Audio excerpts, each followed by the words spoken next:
LL Amerikadan chiqadi, KH Koreyadan chiqadi, to'g'rimi? Deyarli 90% smartfonlar, shu qatorda iPhone'lar ham Xitoyda ishlab chiqariladi. Qolgan 10% Vyetnamda ishlab chiqariladi desa ham bo'ladi.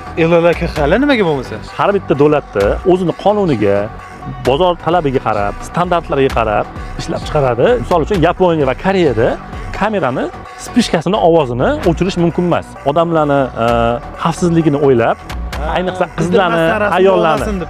O'zbekistonda ko'pchilik hurmat qilishadi LL regionini. Bu smartfonlar orasida deyarli katta farqi yo'q.